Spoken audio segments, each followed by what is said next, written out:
su sangre vertió para escribir el más tierno poema de amor. El mejor de los poetas es Jesús, y yo lo sé, pues soy papel donde escribió, pues con su sangre y la palabra me limpió toda mi vida y me dio la salvación. Dile sí, no le niegues ya su amor. Dile sí, y ábrele tu corazón. Rompe ya las cadenas del temor y átate a Jesús, porque Él es tu Salvador. Cierra tus ojos y míralo en la cruz. Por sus entrañas corren ríos de dolor. Está llevando tus pecados en su piel. Una vez más te digo, amigo, ven a Él. El mejor de los poetas es Jesús, y yo lo sé, pues soy papel donde escribió, pues con su sangre y la palabra me limpió toda mi vida y me dio la salvación. Dile sí, no le niegues ya su amor. Dile sí, ábrele tu corazón. Rompe ya las cadenas del temor y átate a Jesús, porque Él es tu Salvador. Dile sí, la la la, la la la. Dile sí.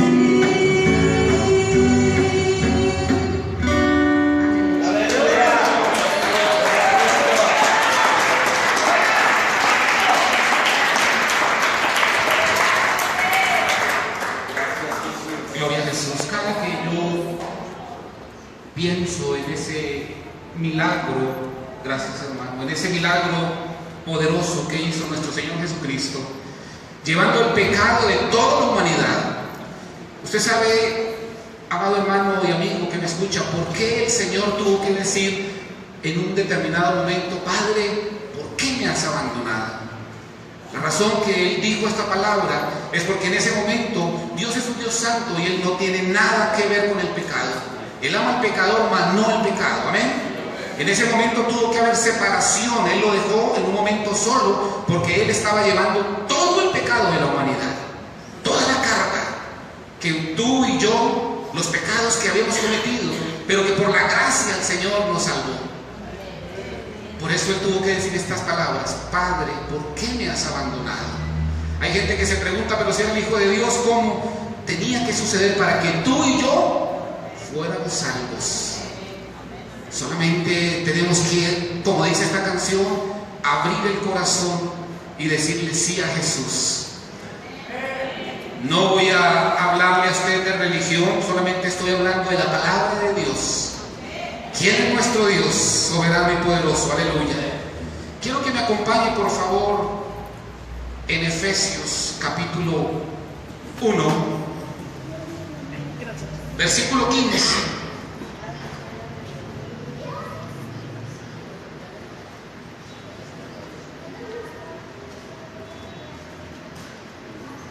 Deseo que por favor esté muy atento. Hemos estado un buen rato de pie, así que sentadito vamos a estar leyendo la palabra del Señor. Efesios capítulo 1, versículo 15 al 23, y luego leemos del 2, capítulo 2, versículo 4 hasta el versículo 7. Dice la palabra del Señor en el nombre del Padre, del Hijo y del Espíritu Santo.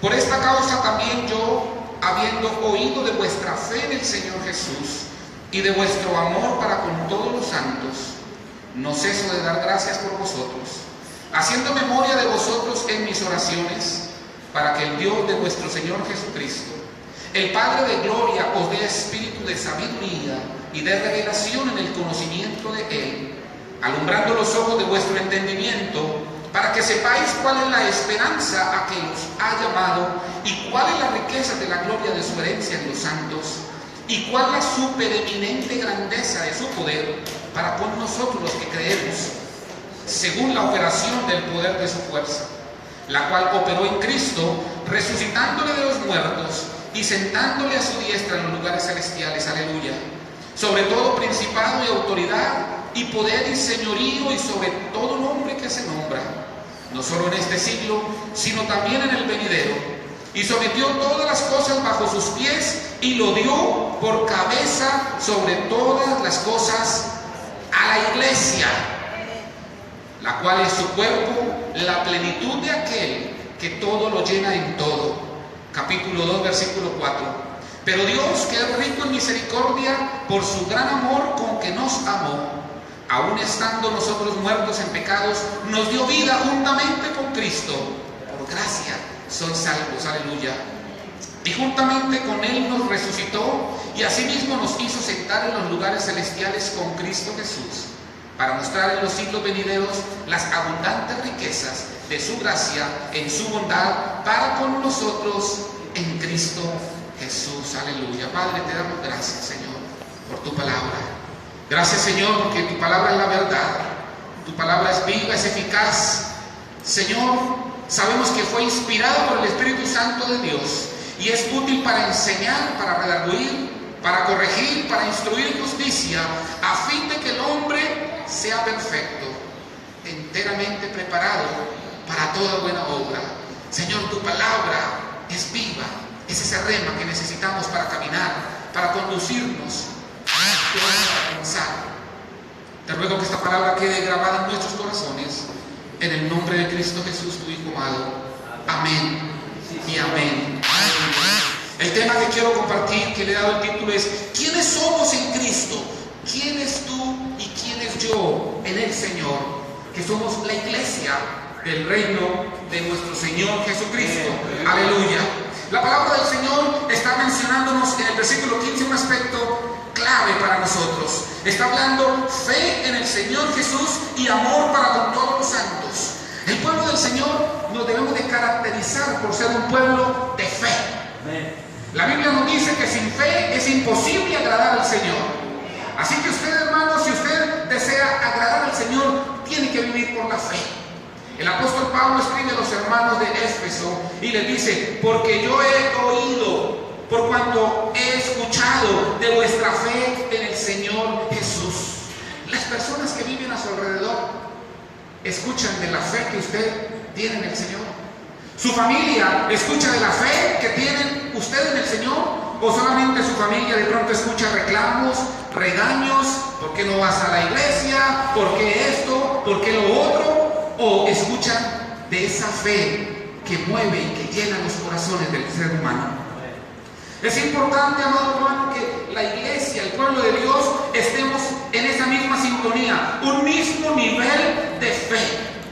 Ahora en el versículo 17 el Señor nos está diciendo algo importante: para que el Dios de nuestro Señor Jesucristo, el Padre de gloria, os dé espíritu de sabiduría y de revelación en el conocimiento de Él. Pablo le escribe a los hermanos y les dice: yo no ceso de orar, estoy orando continuamente por ustedes, para que ustedes reciban sabiduría de Dios y para que ustedes reciban revelación en el conocimiento de Él. Son dos cosas muy importantes que la iglesia, el pueblo de Dios, necesitamos tener. Sabiduría, el Señor nos dice en su palabra: el que se se sienta falto de sabiduría, pídale a Dios, aleluya. Hermano, muchas veces nosotros clamamos a Dios y oramos y pedimos: Señor, dame otro carro, Señor, dame un aumento en el sueldo, Señor, dame otro trabajo. Eso está bien, claro que sí. Cuando el Señor Jesucristo oró por los discípulos, ¿cuánto tiempo recuerdan ustedes que el Señor oró para escoger a los 12 discípulos? Dice la Biblia que el Señor oró toda la noche y al siguiente día escogió a Mateo, a Felipe, a Judas también, y a todos los que trabajaron con él, a Pedro. El Señor nos pide que nosotros clamemos en oración y pidamos. Pero, amado hermano, la palabra del Señor, y yo te quiero recomendar ahora que tú, por favor, aprende a orar y dile al Señor: Señor, dame espíritu de sabiduría. Nosotros todos los días tenemos que tomar decisiones. Cuando usted va en su carro y usted quiere pasar una avenida, usted tiene que mirar, calcular la velocidad del otro vehículo que viene, ¿verdad que sí? Si usted se mete o no se mete. Nuestra vida se conforma de decisiones, desde que nos levantamos hasta que nos acostamos. Por eso necesitamos sabiduría. El Señor dice que os dé espíritu de sabiduría para que usted actúe, para que usted sea esa sal, para que usted sea esa luz. A veces, hermano, queremos nosotros a nuestra familia, deseamos que se conviertan al Señor nuestros amigos, las personas que amamos, pero a veces nosotros nos falta sabiduría para enseñarles la palabra del Señor. Y muchas veces nosotros, con nuestro ejemplo, con nuestro testimonio, deshacemos las cosas que Dios quiere hacer con los seres amados de nosotros, sencillamente porque nos falta sabiduría. El pueblo del Señor necesita ser sabio, espíritu de sabiduría. Usted, antes de tener cualquier cosa terrenal, preocúpese por tener sabiduría en el conocimiento de Dios, revelación en el conocimiento de Él. Es otro aspecto importante que la iglesia, que tú y yo necesitamos tener en estos tiempos. Tener conocimiento. ¿Quién es nuestro Dios? Nosotros hablamos a veces de un Dios, predicamos, pero no sabemos quién es nuestro Dios. En la iglesia mía, en El Paso, estuvimos estudiando un tiempo en la célula. Nuestro hermano Fortunato está a cargo de esta célula. Gracias al Señor por este siervo, que es una herramienta muy útil para la obra del Señor.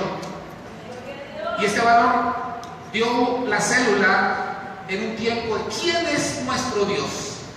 ¿Quién es Dios? Y nos sorprendemos de ver la grandeza y el poder de nuestro Dios. A veces pensamos: ¿quién es Dios? Bueno, es un ser superior muy grande.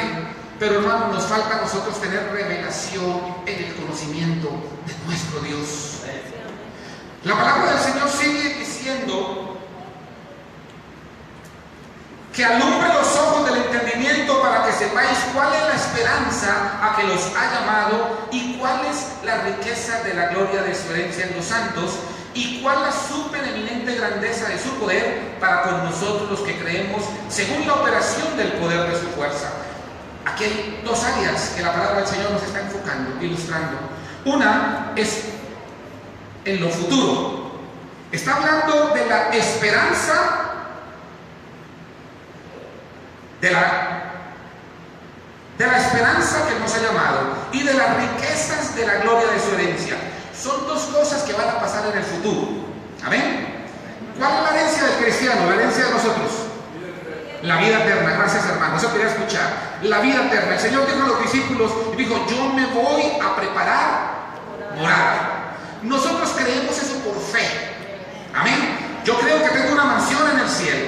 Tengo una herencia, pero esa la voy a disfrutar no ahorita, la voy a disfrutar cuando ya me vaya con Cristo. La segunda parte, que es de aquí, lo que es la esperanza y las riquezas en la gloria, están allá. Pero lo que yo quiero que usted y yo miremos ahorita es la operación del poder de su fuerza. Dice: ¿cuál la supereminente grandeza del poder para con nosotros los que creemos? Esa parte es para ti y para mí. Amén. ¿Usted sabe qué Dios tan poderoso tiene, hermano? ¿Cuál es el poder de la supereminente grandeza? Esta palabra suena como si fuera algo muy grande, y es una palabra muy grande. El español, ninguna lengua tiene la facultad de describir el gran poder que tiene nuestro Dios. Nuestro Dios es un poder sobrenatural, y preciosamente ese poder, dice, lo mostró, lo operó cuando levantó a Cristo de los muertos. Cuando el Señor murió, Dios Padre lo levantó de los muertos, lo resucitó al tercer día, y luego fue y lo sentó a la diestra en los lugares celestiales. Miren lo que hizo el poder, la supereminente grandeza del poder de Dios. Ahora viene algo precioso. Dice, sometió todo principado, toda autoridad, todo poder, todo señorío, todo nombre que se nombra, no solo en este siglo, sino en el venidero, y sometió todas las cosas bajo sus pies, y se la dio ¿a quién? A la iglesia. Aleluya. ¿Quién es la iglesia? Yo, aleluya. Yo soy la iglesia. Todo ese poder, ese super eminente, grande poder de Dios, lo dio a ti y lo dio a mí. Aleluya. Ese poder mismo que operó, que levantó a Cristo Jesús. Hermano, glorioso. ¿Usted se imagina una persona ya fallecida, un ser inerte, enterrado, sepultado, y luego que pueda volver a la vida? Se necesita un poder, un super eminente poder sobrenatural para que eso suceda. Dios lo hizo con Cristo Jesús, porque lo llevó y lo sentó en los lugares celestiales, y con esto Dios mostró su gran poder y lo dio a la iglesia. Hermanos, nosotros estamos viviendo en unos tiempos peligrosos, tiempos difíciles, tiempos donde el mundo está trayendo muchas cosas, hay engaño. Mire usted congregaciones erróneas, doctrinas falsas, con mucha gente. Nosotros, el pueblo de Dios, que tenemos la verdad, que predicamos la palabra, nos quedamos callados, que tenemos ese poder poderoso de hablar, de llevar el evangelio, y nos quedamos callados. A veces tratamos de hacer muchos programas y cosas como la iglesia de Éfeso, pero hemos olvidado el primer amor, que es donde hacemos la comunión íntima con ese Dios poderoso. Si tú quieres saber el grado de poder que tú tienes que meterte a pedirle al Señor que te dé sabiduría y revelación en el conocimiento de Él. Recuerda la primera noche que hablamos. Cuando tú eres fiel al Señor, el Señor abre las ventanas de los cielos. ¿Para qué? Para que tú veas revelación, para que tú conozcas y mires lo que está pasando, lo que hay en el cielo para tu vida. Iglesia, el Señor está diciendo que ató todo principado, toda autoridad, todo poder, todo señorío, todo nombre que se nombra, no solo en este siglo, sino en el venidero. El Señor hizo un trabajo tan fantástico, nuestro Señor Jesucristo, un trabajo tan grande, y luego todo ese poder, dice que lo que atemos en la tierra será atado en el cielo, lo que desatemos en la tierra será desatado en el cielo. El mismo poder lo dio a nosotros. Pero ¿qué está haciendo el pueblo de Dios? ¿Qué estamos haciendo? Es una buena pregunta. El título del mensaje es ¿quiénes somos en Cristo? Usted ahora se da cuenta, ¿quién es usted en Cristo? Usted es un súper eminente, poderoso Hijo de Dios. Eso es usted. Pero estamos quietos, estamos calmados, estamos conformados. Nos sentamos, vamos a la iglesia como por una costumbre. Le damos prioridad a nuestro trabajo.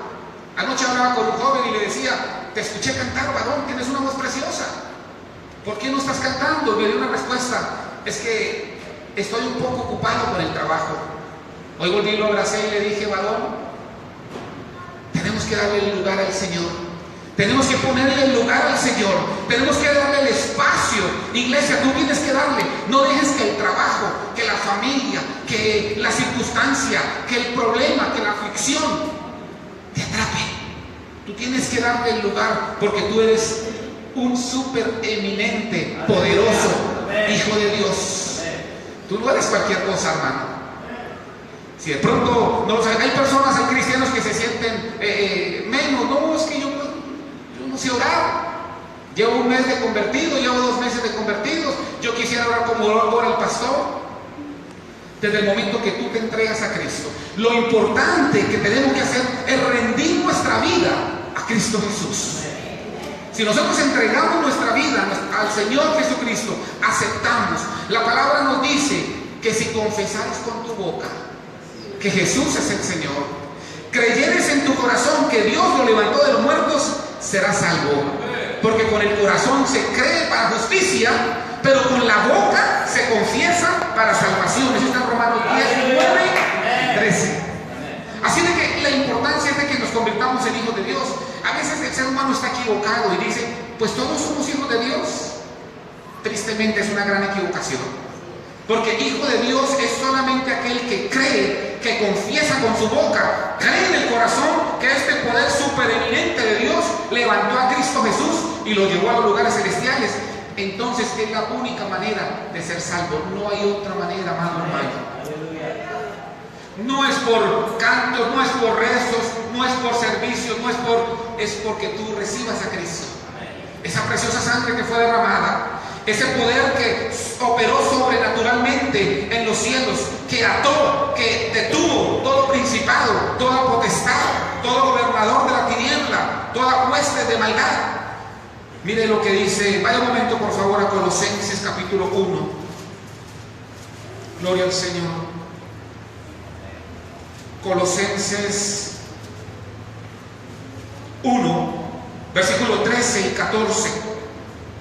Dice la palabra del Señor, el cual nos ha librado de la potestad de las tinieblas y trasladado al reino de su amado Hijo, en quien tenemos redención por su sangre, el perdón de pecados. Aleluya. No hay otra manera de ser salvo. Amén.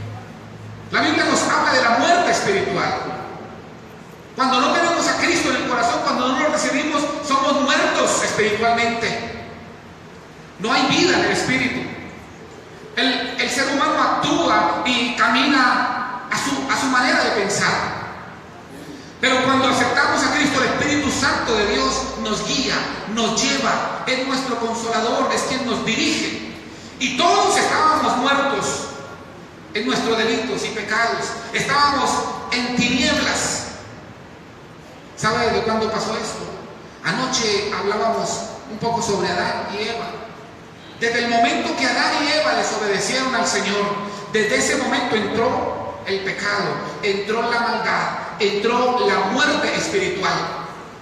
El plan de Dios era que nosotros fuésemos eternos, que no muriésemos, ni espiritualmente ni físicamente. Eso es lo que Dios quería para el ser humano. Pero el Señor le entregó a Adán una gran responsabilidad de señorear sobre todo lo que él hizo. En otras palabras, Adán era como un mini Dios con una autoridad delegada del Dios superior sobre todo lo que el Señor hizo. Pero cuando Adán desobedeció, ese señorío, ese poder, ese control que Dios había delegado en él, pasó a mano de las tinieblas. Pasó allá. Pero hermano, tengo noticias. Noticias, gloria al Señor. Mire ahí Colosenses 2, Colosenses 2, versículos 13 y 15. Y a vosotros, estando muertos en pecados y en la incircuncisión de vuestra carne, os dio vida juntamente con él, perdonándoos todos los pecados. Mira el versículo 14. Anulando el acta de los decretos que había contra quién. Contra ti y contra mí, que nos era contraria, quitándola del medio y clavándola en la cruz. Aleluya. Cuando Adán desobedeció, se declararon unos decretos, valga la redundancia, salieron unos anuncios en el mundo espiritual. Hermano, déjeme decirte algo, el mundo espiritual es más real que el mundo de nosotros natural. Yo a la iglesia, cuando tengo la oportunidad de hablar de esos temas, yo le digo, ¿cuánto nos tardaría un viaje desde aquí, desde Torreón a la China? A cualquiera de nosotros. ¿Cuánto calcularíamos? unos 2 días viajando, déjeme decirle que un demonio de aquí de Torreón gasta una milésima de segundo para llegar a la China. En un momento está allá. Ellos se mueven de una manera que nosotros no entendemos. El mundo espiritual es un mundo sobrenatural. Está el mundo del espiritual de Dios y el mundo espiritual del enemigo. Entonces nosotros, como no vemos, nosotros no entendemos. Pero mire, el mundo espiritual se mueve por decretos, se mueve por órdenes. Los demonios, dice la Biblia, que ellos oyen y tiemblan. Ellos creen y tiemblan. Cuando hay una palabra, note usted cuando el Señor Jesucristo llegó y se encontró con el endemoniado Gadareno. ¿Cuál fue la actitud de este endemoniado? Sencillamente el Señor, sin decirle nada, se tiró al piso y le dijo: tú vienes a atormentarnos, has venido a atormentarnos antes de tiempo, le gritaba el endemoniado, y el Señor no le había dicho nada. Ellos conocen la autoridad. Cuando Pablo estaba predicando y evangelizando, una ocasión alguien quiso hacer un trabajo también como de rápido, de hacer liberación, y viene el demonio y le dice: a Pablo conozco, a Pedro conozco, a Jesús lo conozco, pero usted no sé quién es. Ellos conocen la autoridad, porque hay decretos. Por eso el Señor le dijo a Adán le dio una palabra clara, le dijo: Abraham, tú vas a enseñorearte de todo lo que yo he creado. Esta expresión fue dada por Dios y fue una expresión fuerte, poderosa en el mundo espiritual.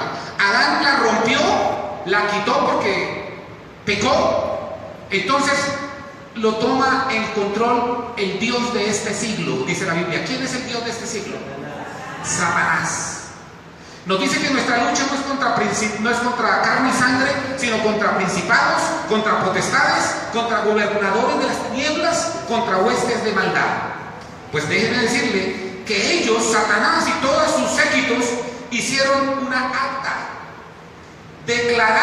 hicieron unos decretos contrarios contra ti y contra mí. Por eso es que hay mucha opresión cuando se quiere buscar al Señor. Pero dice la palabra del Señor en este precioso versículo: se anuló el acta donde estaba ese decreto. Se anuló. El Señor la tomó, rasgó, dijo: esto para mi pueblo, para todo el que quiera ser mi hijo, no tiene validez. Gloria a Dios. Porque es mi hijo, porque es el súper eminente, poderoso Hijo de Dios. Por esa razón, esa acta no tiene ninguna validez. La palabra del Señor dice claramente ahí: anuló el acta de los decretos. Mire, hermano, note que habla en plural. Los decretos fueron muchas cosas establecidas contra el pueblo de Dios, contra la humanidad, contra el ser humano. Por eso el Señor en su amor mandó a Cristo Jesús, su Hijo, para que viniera a salvarnos. ¿Qué es lo que tenemos que entender nosotros? Que sin Él no hay salvación. Y no es religión. A veces pensamos que es una religión. No. Fueron unas actas de decretos que se establecieron a nivel espiritual contra todo el género humano. Luego Cristo Jesús viene y nos da esa victoria, toma todos esos decretos. ¿Y dónde los clavó? Dice la Biblia. Los clavó en la cruz.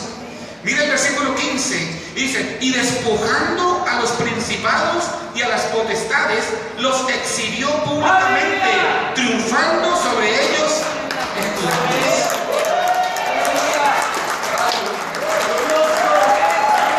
Aleluya. ¿De qué los despojó a los principados, a las potestades? ¿De qué los despojó? Del poder y de los decretos que estaban establecidos para que ellos se enseñorearan sobre el ser humano. El Señor le despojó eso, dijo: esto no es tuyo, te lo quito. Y lo doy a la iglesia victoriosa, doy a la iglesia ese poder súper eminente de la grandeza del Señor.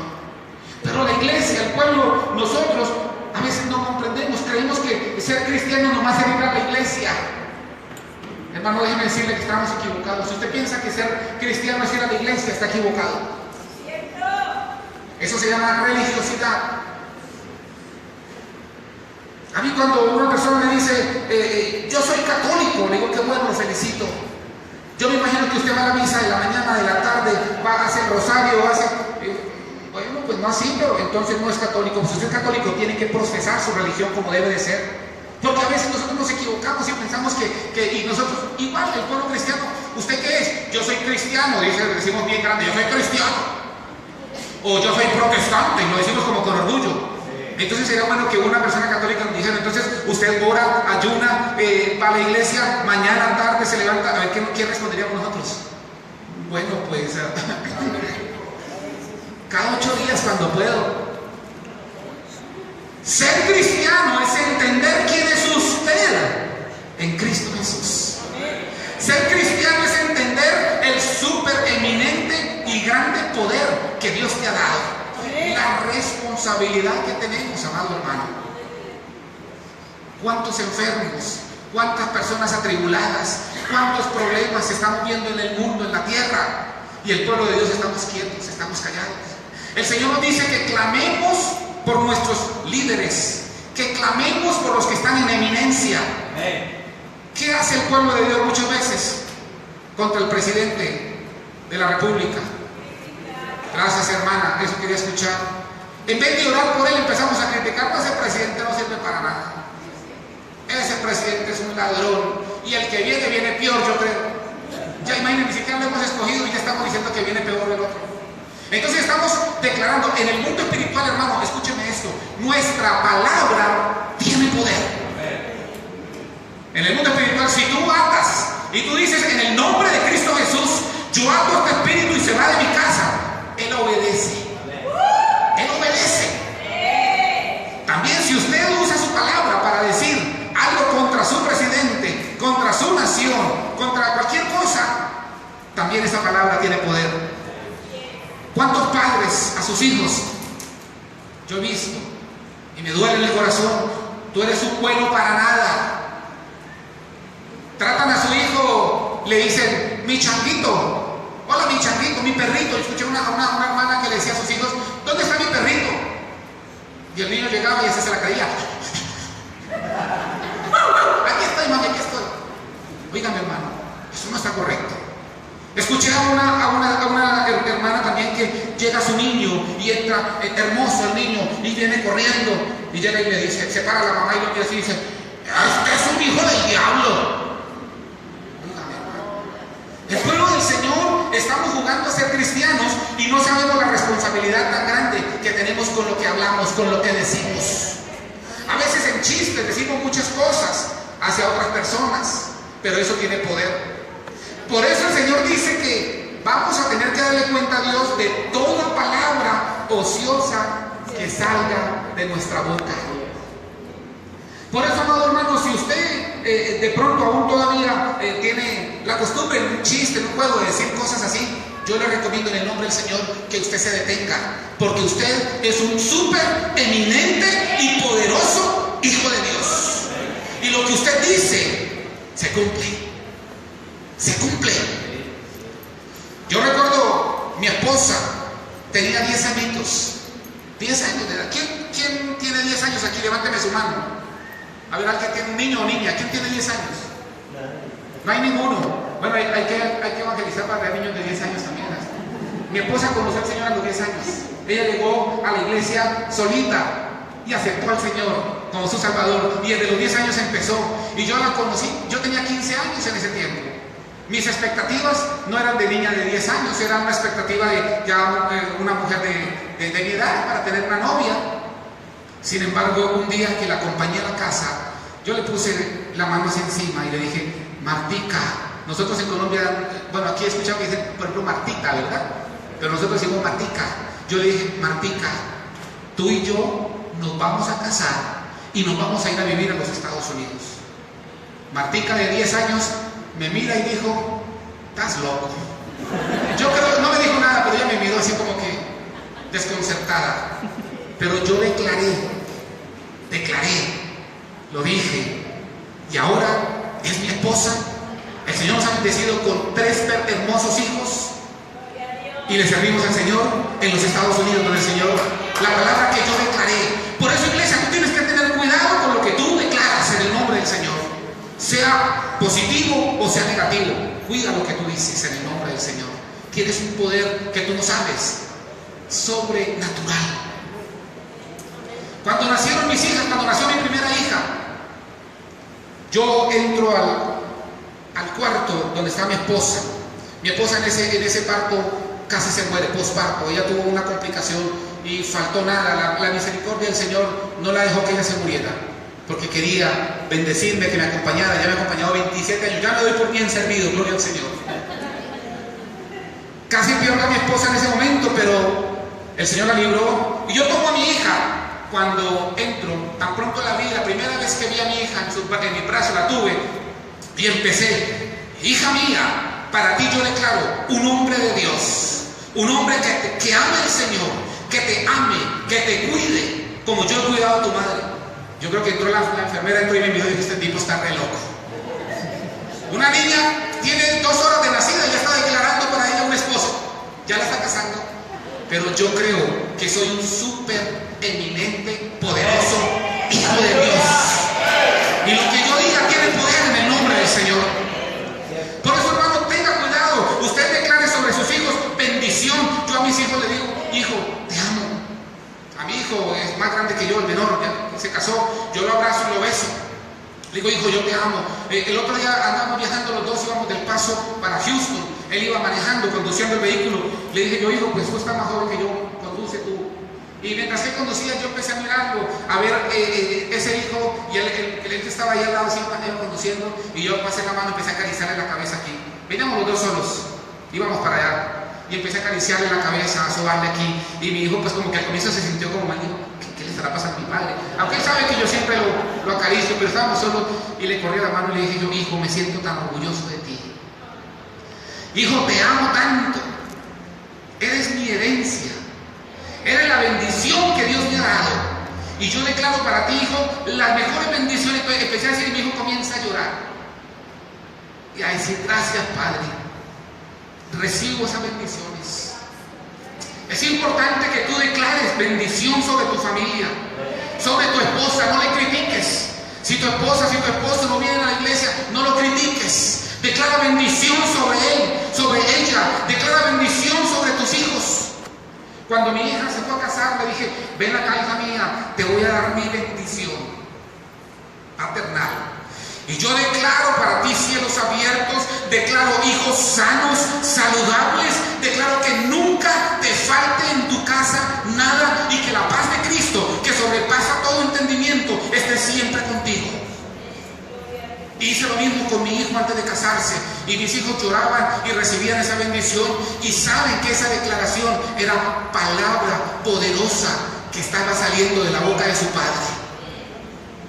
Iglesia, tú y yo tenemos esa gran responsabilidad, porque el Señor llevó clavado esos decretos que habían para nosotros, y ahora somos libres. Ahora tú tienes libertad para utilizar tu boca. Tú tienes libertad para hacer esa iglesia bendecida, poderosa, en el nombre del Señor.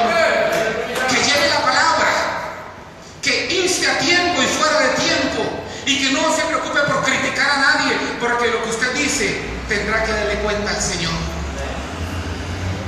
Amado hermano, el Señor quiere que tú y yo entendamos que somos por la gracia salvos, que estamos disfrutando de las bendiciones. Hay gente que dice: sí, yo sé que yo voy a disfrutar las bendiciones en el cielo. Hermano, el Señor quiere que tú disfrutes la bendición aquí en la tierra. Vuelvo y le repito las dos cosas. Una era la herencia y otra la gloria, las riquezas en su gloria, pero eso lo vamos a recibir en el futuro. Pero aquí tú y yo somos la iglesia victoriosa, la iglesia triunfante, esos hombres y mujeres que llevamos el poder de Dios en nuestras vidas, que no tenemos por qué estar afligidos, atribulados. Dice la Biblia: cuando venga la prueba, Santiago nos dice: hermanos, tened por sumo gozo cuando os halléis en diversas pruebas. ¿Qué hace el cristiano cuando viene una prueba? Se aflige, se agüita, ¿verdad? Se contrista, se desespera. Somos humanos. La pérdida de un ser querido, el casarse uno de nuestros hijos, hay muchas circunstancias que a nosotros nos afligen, pero hermano, el Señor Dios nos ha dado tanto poder para nosotros pasar todas estas tribulaciones, todas estas pruebas de su mano. Yo le garantizo que usted llega a los pies de Cristo y sus pruebas no se van a acabar de ninguna manera. Hay doctrinas que dicen, ponen un letrero grande y dicen, pare de sufrir. Conviértase a esta religión y ya hasta nunca más va a tener sufrimiento. Eso es mentira. Porque al contrario, ¿dónde nos pule el Señor? En la prueba. Mire, dice el Señor, tenga por sumo gozo cuando se encuentre en diversas, o sea, no es una, 2, 3, 4, no sé cuántas pruebas. Hay gente que dice, pero pastor, es que no me salgo de una cuando ya me cae la otra.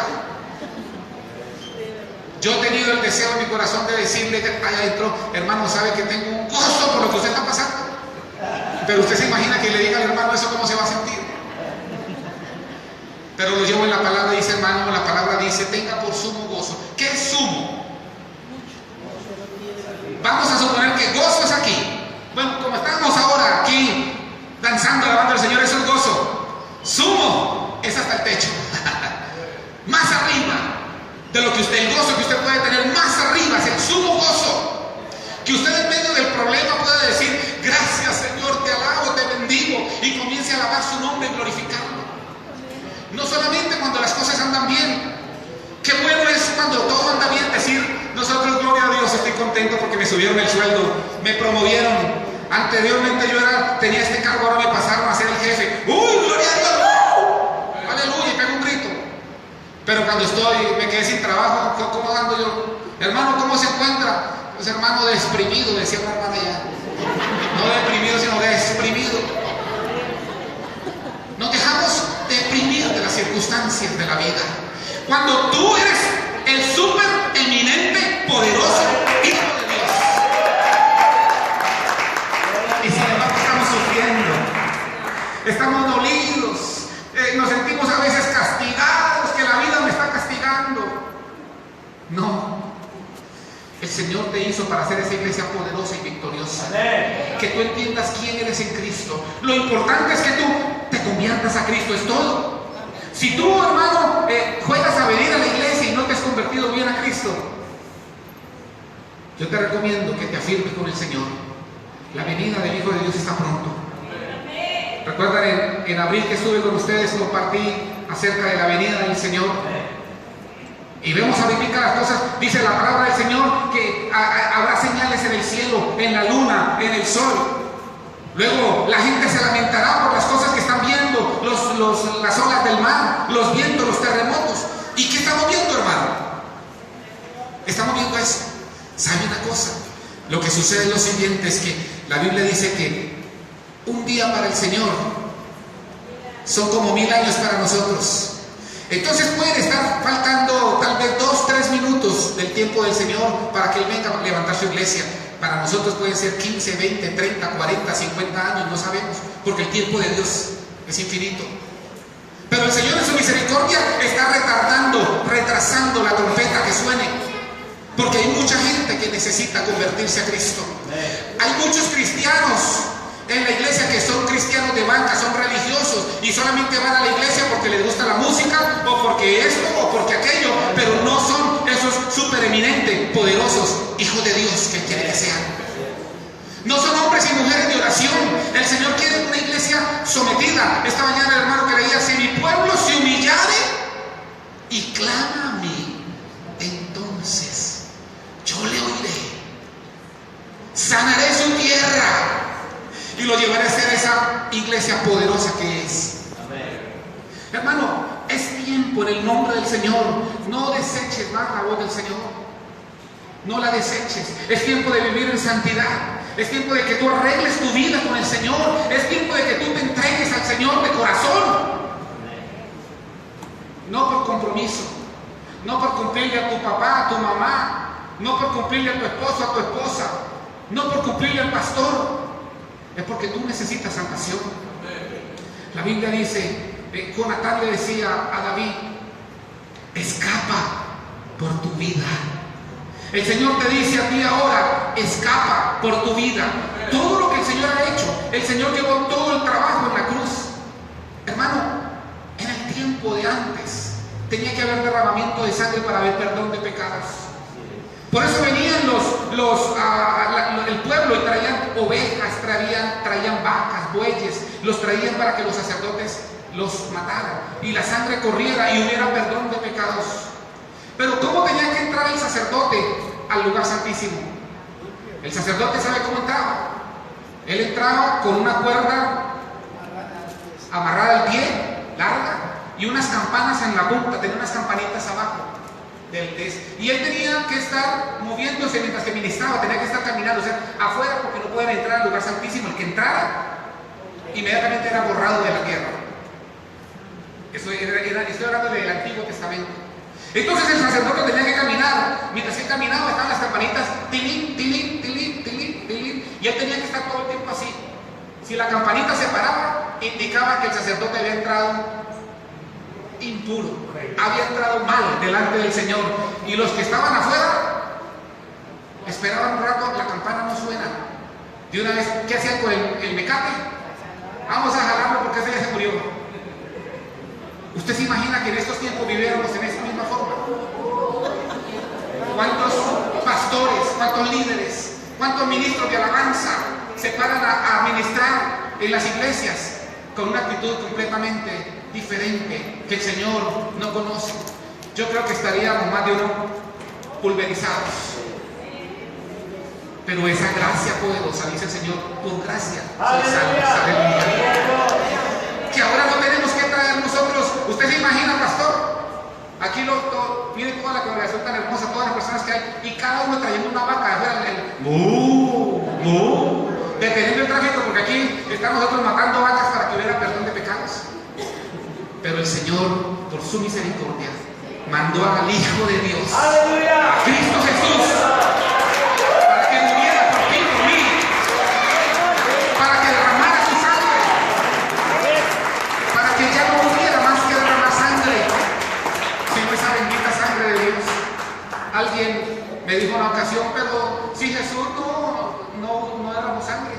Yo le dije, mira, científicamente han comprobado esa muerte en la cruz era una muerte muy cruel, y la persona moría por derramamiento de sangre interna. Sus venas se reventaban y había derramamiento de sangre, y luego se asfixiaba porque el cuerpo se desgonzaba y se rasgaban los músculos. Era mucho mejor que lo hubieran apuñaleado. Pero Jesús allá adentro corrió de él, toda su sangre se derramó por ti y por mí. Toda esa sangre, para que ya no hubiera más muertes de animales, más derramamiento de sangre. El Señor dijo, Dios Padre dijo, necesito reconciliar al hombre conmigo. Porque nosotros, hermano, desde que nacemos, nuestra naturaleza es de pecado. El salmista decía, en pecado me concibió mi madre. Dice, mi embrión vieron tus ojos. Note usted, desde que nacemos ya venimos adictos al pecado. Crecemos y empezamos a hacer nuestra vida a nuestra manera, y no nos queremos someter a la palabra de Dios. Anoche hablaba con un joven, y cuando le dije, gracias por venir, por estar con nosotros, me dice este joven, antes de que de pronto tal vez prevenido, me dijo, yo soy católico. Le dije, qué bueno, está muy bien, me voy a casar muy pronto. Me dijo, pero lo que usted nos dijo me llamó la atención, y sacó su teléfono y me mostró y dijo, mire, tomé nota de todo lo que usted habló, todos los consejos que me dio, porque yo me voy a casar mañana, no sé cuándo se casa este muchacho, el 18, en estos días se casa. Y dijo, yo quiero empezar. Le dije, ahora, con mucho respeto, yo no voy a entrar en discusiones. Le dije a este varón, yo no voy a entrar en discusiones. No, mi deber no es contender, mi deber es defender la palabra, y mi deber es enseñarle al pueblo que abra sus ojos. Le dije yo, te felicito, te vas a casar, vas a arreglar tu vida en el matrimonio, está muy bien, Dios bendice, Dios respalda el matrimonio. Le dije, si tú tienes un día una pregunta, una inquietud, algo referente a tu matrimonio, yo te recomiendo, ve con tu suegro, ve con el pastor de la iglesia. Él abrió los ojos y le dije yo, ¿por qué no te recomiendo que vayas con el sacerdote que te ministra a ti en la iglesia? Le dije, él tiene autoridad Él sabe que es tener una esposa, que es tener una hija, que es tener familia para guiarte a ti. Y le dije, son una de las cosas que yo no comparto. Porque la palabra del Señor dice que si yo quiero obispado, buena obra he escogido, pero que tenga esposa. Hermano, ¿cómo le voy yo a guiar a una persona a darle un consejo si yo no tengo esposa? Entonces este varón me miró, abrió los ojos y dijo, y él mismo me respondió, le dije, ¿cómo te puede orientar tu padre, el sacerdote? Le dije yo. Y él me dijo, agachó la cabeza como con tristeza y dijo, pues la verdad no me podría ayudar. Y yo le dije, te recomiendo que leas la palabra de Dios. Lee Mateo, Marcos, Lucas y Juan. Y conoce quién es ese Dios poderoso, quién es ese Cristo Jesús. Síguelo a Él. No contiendas. Le dije yo, busca al Señor y sigue adelante, cásate, sé feliz. Hermano, a veces nosotros pretendemos hacer muchas cosas, pero la verdad es que el pueblo está ignorantemente pecando. Pero nosotros tenemos que abrirle la luz, el entendimiento, darle la palabra del Señor. No vale la pena contender. Estaba yo en una ocasión, le comentaba a este joven anoche, le estaba comentando una experiencia que tuve hace muchos años atrás. Yo estaba compartiendo la palabra de Dios, o no compartiendo, estaba dando un mensaje, un consejo a una amiga. Y entonces estábamos hablando, ella estaba llorando y yo le estaba dando consejos de la palabra de Dios. En eso llega su mamá, le pegó un tremendo regaño. Le he dicho que usted no se junte ni le reciba ni escuche a esos protestantes, porque a ellos lo único que les interesa son los diezmos y las ofrendas. Eso fue lo que le dijo a la muchacha. La muchacha después la miró, entonces claro, ella llegó bajando cabezas. Y yo le dije, bueno, la palabra del Señor dice que no contienda, que defienda. Le dije yo, señora, usted es buena católica, ¿verdad? Oh, eso sí, yo soy muy buena católica. Bueno, usted debe tener una Biblia aquí en la casa. Claro que sí la tengo. Por favor, tráigame su Biblia. Yo tenía la mía, pero si le digo la mía, yo lo primero que hice, usted la cambia. Tráigame su Biblia, por favor. Me trajo la Biblia. Una Biblia hermosa con bordes dorados. Le dije, ¿usted la lee? Estaba en el Salmo 91, ya se estaba deshojando, dañándose, rompiéndose. Yo le dije, ¿y la Biblia por qué está así? Porque la trajo así abierta en el Salmo 91. Dijo, es que la tengo en un altar. Y yo le dije, ¿no se la pisa de pronto el gato? Dice la hija, sí, a veces se sube el gato ahí. Yo le dije, porque mire cómo está la Biblia. La palabra de Dios abierta no tiene ningún significado. La palabra de Dios tiene que estar en el corazón de nosotros. La señora me miró. Le busqué en Malaquías y le dije, por favor, tenga la bondad de leer estos versículos. Y empezó la señora a leer. Porque vosotros, la nación, todos me habéis robado. ¿En qué te hemos robado vuestros diezmos y ofrendas? Y ella abrió los ojos. Le dije, a nosotros nadie nos obliga, pero nosotros leemos y seguimos la palabra de Dios tal y como es. Y ella es la que nos cambia, la que nos transforma. Allá nadie nos obliga. El pastor nunca pone un revólver a decir, bueno, ¿va a traer los diezmos o no lo va a traer? No. Como ella llegó atacándome así, yo sencillamente le dije, mi señora, usted como buena católica lo que tiene que hacer es, tome los diezmos de lo que usted ha ganado, vaya donde el sacerdote, dígale, padre, vengo a traerle los diezmos, a ver qué le va a decir el sacerdote. Dijo ella, pues de fijo los va a agarrar. Yo le dije, pues yo estoy de acuerdo con usted, porque la obra del Señor necesita. Entonces, ay, pero nunca nos dicen esto a nosotros. Le dije, bueno, pero yo se lo estoy diciendo, o yo no, la palabra suya, la palabra de Dios que está en sus manos, se lo está diciendo a su vida. Iglesia, tenemos que entender ese poder que tenemos que enseñar, no contender, no, si nos ponemos a discutir con otras religiones, no vale la pena. Tenemos que mostrarles ese poder de Dios poderoso para que la gente crea. Un día llega también, le platicaba al pastor, ayer llegaba una testigo de Jehová a la casa y llegó y golpeó, está en Colombia, y yo abrí la puerta, me dice, joven, ¿usted le gustaría ser de los 144,000 sellados?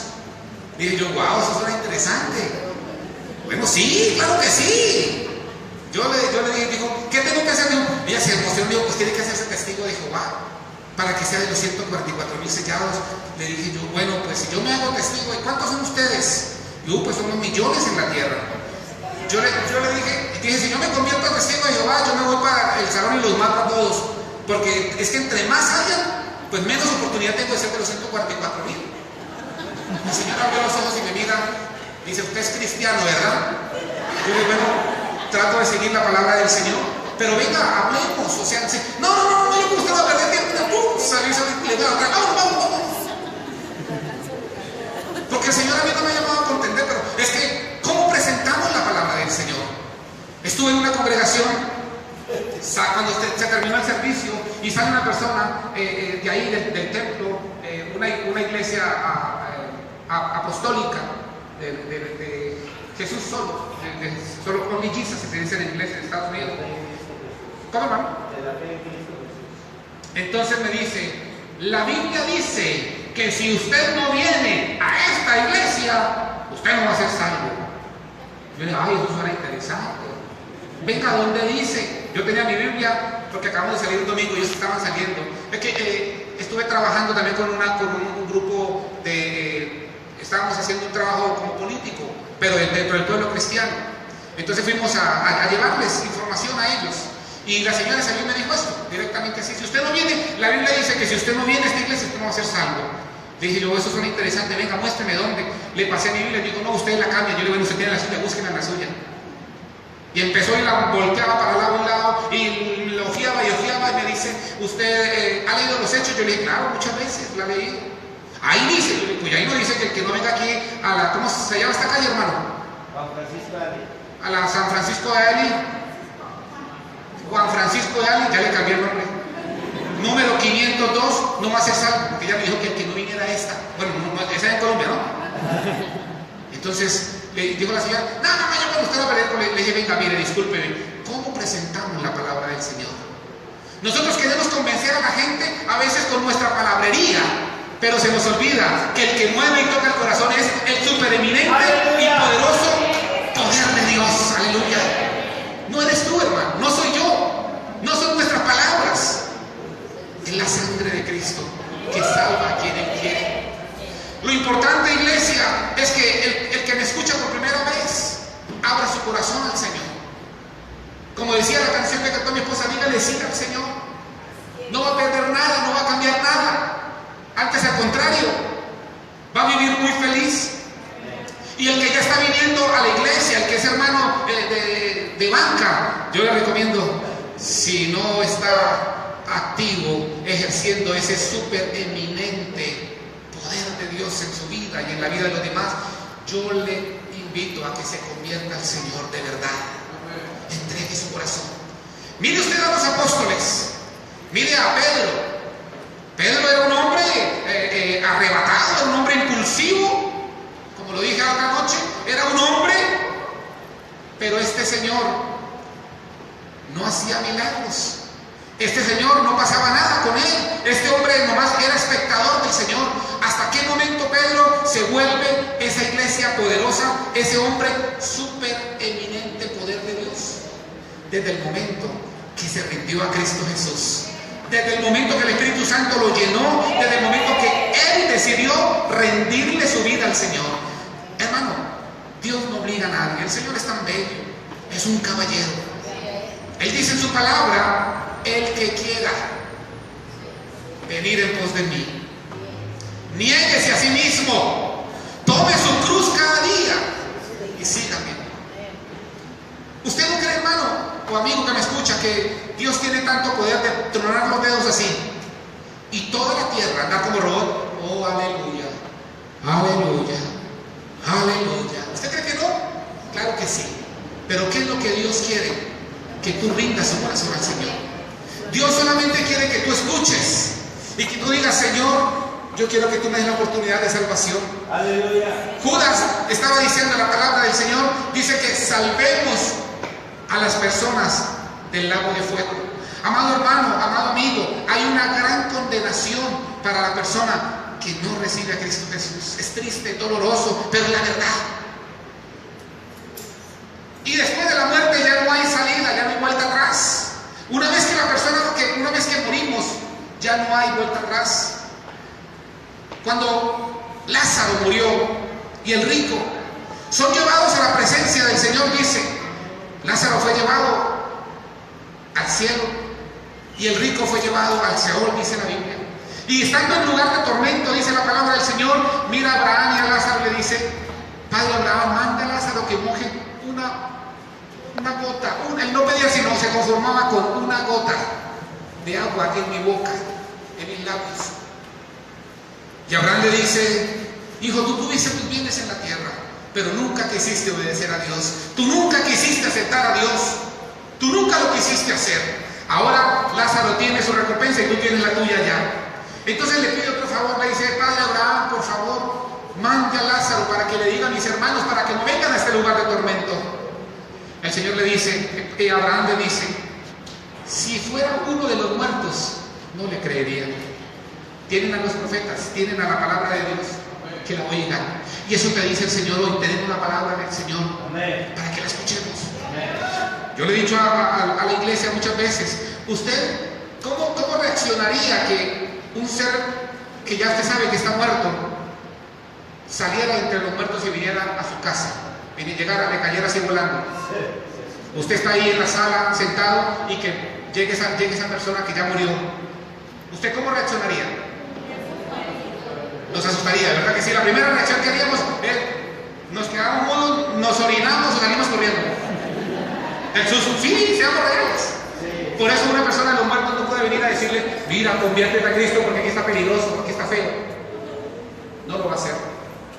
Pero está la palabra de Dios, estamos los pastores, estamos los evangelistas, las personas que anunciamos la palabra para decirte: el Señor te quiere salvar, el Señor te quiere redimir, el Señor no quiere que tú vayas al lugar de tormento, a ese lugar, porque Cristo Jesús ya llevó nuestro pecado, ya canceló todo lo que estaba declarado contra la humanidad y somos libres. Aleluya. Somos ese pueblo de Dios, linaje escogido, real sacerdocio, nación santa, pueblo adquirido por la gracia de Dios. Aleluya.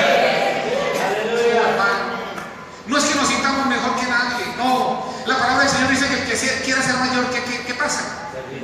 Sea el servidor, sea el que sirve, el que se humilla. No que porque yo soy un pastor soy más que usted, no. Al contrario, yo como pastor soy su servidor. ¿Qué hizo el Señor con sus discípulos? Le lavó los pies. Yo me imagino que ese Pedro era tremendo, arrebatado. Pedro tal vez, yo pienso que los pies le olían a feo, porque Dios: a mí no me lo vas a lavar, Señor, a mí no me los lavas.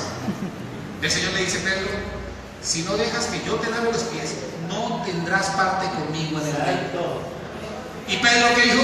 Señor, no solamente los pies, lávame todo, Señor. Iglesia, deja que el Espíritu Santo de Dios te lave, que la sangre de Cristo te lave, que la sangre de Cristo te toque, te ministre, te limpie. Deje que ese poder evidente de Dios encienda tu vida. No cierres tus oídos, no los cierres, abre tu corazón. Dice la Biblia que si recibimos su palabra con mansedumbre, puede salvar nuestras almas. No endurezcas el corazón. En el nombre del Señor, póngase sobre sus pies, amado hermano.